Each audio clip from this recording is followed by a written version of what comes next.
जय सु मेरे प्यारे भाई और बहनों, फिर से आप लोगों के सामने मैं किरण कुमार नायक उपस्थित हूँ। आइए आज का सुसमाचार पढ़ते हैं। आज का सुसमाचार संत लूकास 12 अध्याय पद संख्या 1 से 7 तक। उस समय भीड़ इतनी बढ़ गई थी कि लोग एक दूसरे को कुचल रहे थे। ईसा मुख्य रूप से अपने शिष्यों से यह कहने लगे, फरीसियों के कपट रूपी खमीर से सावधान रहो। ऐसा कुछ भी गुप्त नहीं है जो प्रकाश में नहीं लाया जाएगा, और ऐसा कुछ भी छिपा हुआ नहीं है जो प्रकट नहीं किया जाएगा। तुमने जो अंधेरे में कहा है वो उजाले में सुना जाएगा, और तुमने जो एकांत में फुसफुसा कर कहा है वह पुकार पुकार कर दोहराया जाएगा। मैं तुम अपने मित्रों से कहता हूँ, जो लोग शरीर को मार डालते हैं परंतु उसके बाद और कुछ नहीं कर सकते, उनसे नहीं डरो। मैं तुम्हें बताता हूँ कि किससे डरना चाहिए। उससे डरो जिसे मारने के बाद नरक में डालने का अधिकार है। हाँ, मैं तुमसे कहता हूँ, उसी से डरो। क्या 2 पैसे में 5 गौरियाँ नहीं बिकती? फिर भी ईश्वर उनमें एक को भी नहीं भुलाता है। हाँ, तुम्हारे सिर का बाल बाल गिना हुआ है, इसीलिए नहीं डरो। तुम बहुतेरी गौरियाँ से बढ़कर हो।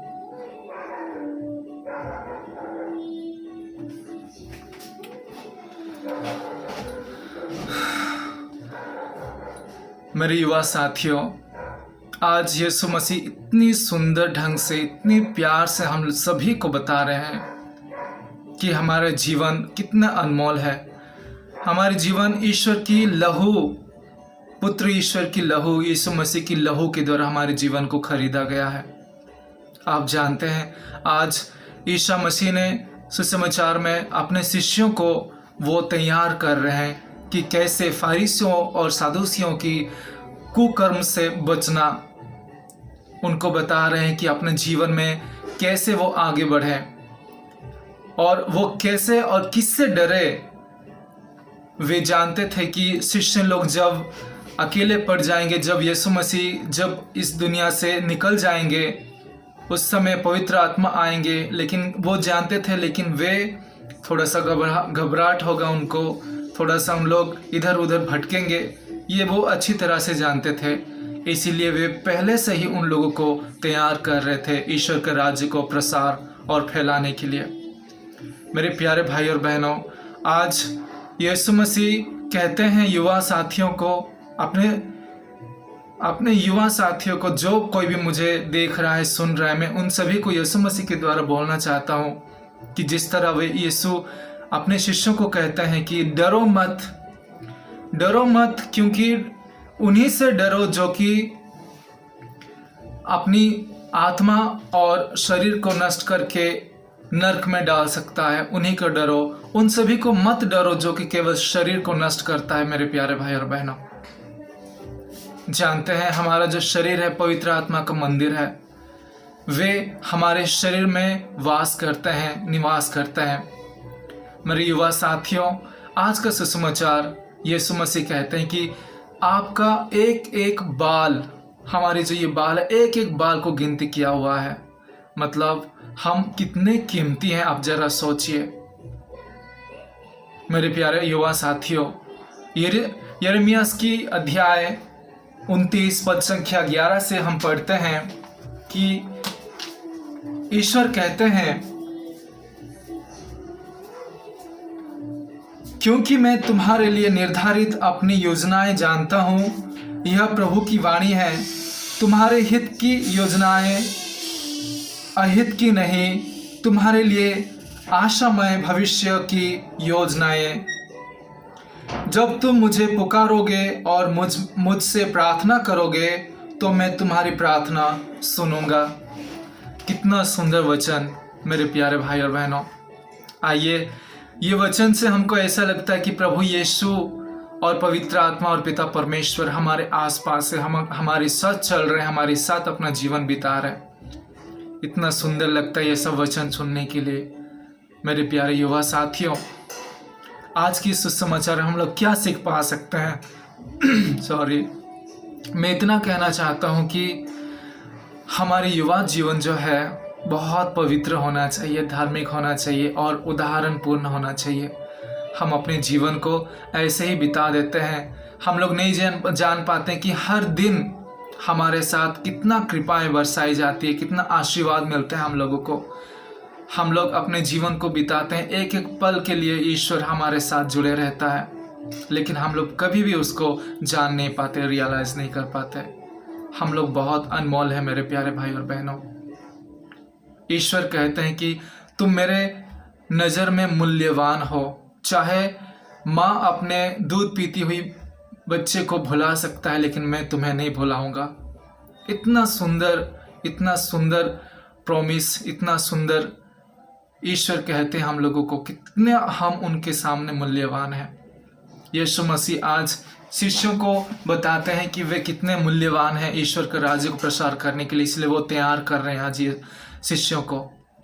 मेरे प्यारे भाई और बहन, हम लोग क्या शिक्षा पा सकते हैं? आज हम लोगों को भी तैयार होना है। डरना नहीं है उन सभी लोगों को जो शरीर को नष्ट कर सकते हैं, लेकिन हमारी आत्मा को कुछ भी नहीं कर सकते हैं।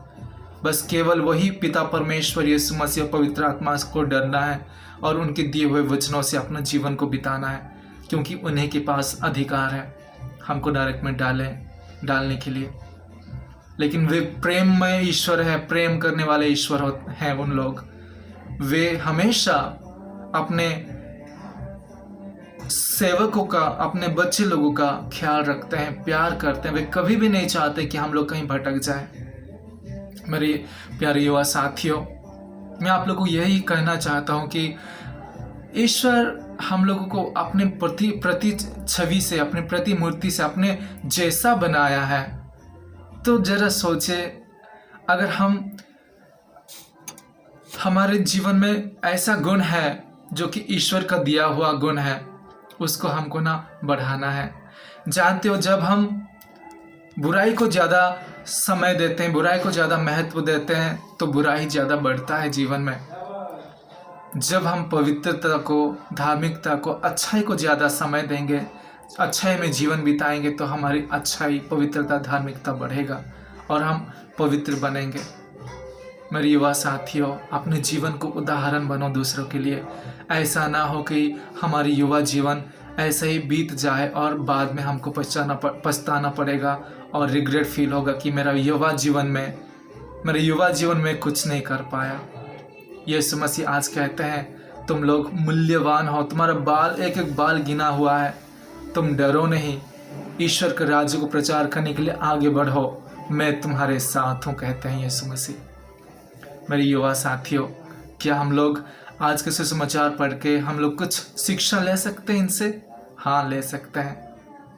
यीशु मसीह इतनी सुंदर से कहते हैं हम सभी को, डरना नहीं है मेरे प्यारे भाई और बहनों, डरना नहीं है। एक ना एक दिन तो हम सभी को जाना है इस दुनिया से, लेकिन ईश्वर का जो बुलाहट है उसको हमको पहचानना है और उन्हीं के हिसाब से हम जीवन बिताना है हम लोगों को। ईश्वर हमको क्यों बनाया मेरे प्यारे भाई और बहनों? क्योंकि हम उसकी महिमा करें, उसकी स्तुति करें और एक दिन उसी के साथ हमेशा के लिए अमर होके उसी का स्तुति करने के लिए उसके साथ जुड़ जाए, उसी के पास चले जाए। आइए मेरे प्यारे भाई और बहनों, हमारे जीवन को ईश्वर के लिए बिताए, उदाहरण बनाए। मेरे युवा साथियों, ईश्वर के सामने आप बहुत ही मूल्यवान हो और आपकी ये कीमती मूल्यवान जीवन को नष्ट ना करें दुनियाई चीज़ों में। और क्योंकि आप दुनिया से सबसे ज़्यादा कीमती इंसान ही होता है और वो आप हो जो कि ईश्वर आपको अपने रूप से बनाया है। मेरे युवा साथियों, आइए आज के इस सुसमाचार को हम अपने जीवन में लागू करें, अपने जीवन में इसको प्रसार करने के लिए, जीवन में आगे बढ़ाने के लिए, हमारे जीवन में इस वचनों के अनुसार जीवन बिताने के लिए हम अपने जीवन को आगे बढ़ा के लेके जाएं, चेष्टा करें। प्रति प्रयत्न करें। यीशु मसीह हम सभी के साथ हमेशा रहते हैं, बस हमको जानना है। जब हम जानेंगे, व्यक्तिगत रूप से उनको पहचानेंगे, बातचीत करेंगे, एकांत में प्रार्थना करेंगे, तो वह हमको बात करेगा, हमारे साथ बात करेगा। क्योंकि मैं यिर्मयाह का ग्रंथ में आपको पढ़ के सुनाया कि वो हमेशा हमारे हित के लिए चाहता है और हमारी सोच से उसकी सोच हजारों गुना ऊंचा और अच्छा होता है। मेरे प्यारे भाई युवा साथियों, आइए, ईश्वर हमको कहते हैं कि तुम मूल्यवान हो मेरी नज़रों से। उसी प्यार, उसी सोच से हम खुद को फील करें, खुद को महसूस करें कि हम ईश्वर के संतान हैं, ईश्वर के पुत्र पुत्रियां हैं और हम ईश्वर के जैसा बन सकते हैं, पवित्र बन सकते हैं, धार्मिक बन सकते हैं और एक दूसरे के साथ अच्छा से रह सकते हैं। मेरे युवा साथियों, समय नहीं है, समय रहने से पहले ही अपना जीवन को बदल डालिए। ईश्वर के लिए अपना जीवन को बिताइए। सुसमाचार के प्रचार के लिए अपने जीवन को बिताइए। अच्छा कार्य के लिए अपने जीवन को बिताइए। ये दुनियाई चीज़ों के लिए आप अपने जीवन को मत बिताइए, क्योंकि दुनियाई चीज़ें केवल कुछ क्षण तक आपको सुख देता है। कुछ क्षण के लिए जो सुख मिलता है वो उसी के लिए आप क्यों अनंत जीवन का शांति और प्रेम और आनंद को आप खोना चाहते हो। मेरे युवा साथियों, ऐसा नहीं करते हैं। आइए परमेश्वर से प्रार्थना करें कि आज की सुसमाचार हम सभी को आशीर्वाद प्रदान करे, कृपा वर्षाए और हम सभी को आगे अपना जीवन को जीने के लिए मदद करे। मेरे युवा साथियों, सोच के देखिए कि आप कितने मूल्यवान हो, कितने मूल्यवान हो। आप सोच के देखिए अपने जीवन में, ईश्वर की नज़र में। अगर उसको बुलाओगे आप एकांत में, व्यक्तिगत रूप से, वो आके आपसे बात करेगा। मेरे प्यारे भाई और बहनों, आइए इसी विश्वास के साथ ईश्वर को धन्यवाद देते हुए आज के दिन को चढ़ाते हैं और आज के दिन में जो भी कार्य करेंगे ईश्वर की कृपा और आशीष को आशा करते हुए इसके धन्यवाद देते हैं और हम अपने जीवन को, आज के सुसमाचार को अपने जीवन में लागू करेंगे, अपने जीवन में फलप्रद करेंगे, ताकि ये हमको आगे बढ़ने के लिए, पवित्र होने के लिए, ईश्वर का राज्य प्रचार करने के लिए हमको मदद करे। ईश्वर आप सभी को कृपा बरसाए। जय यीशु।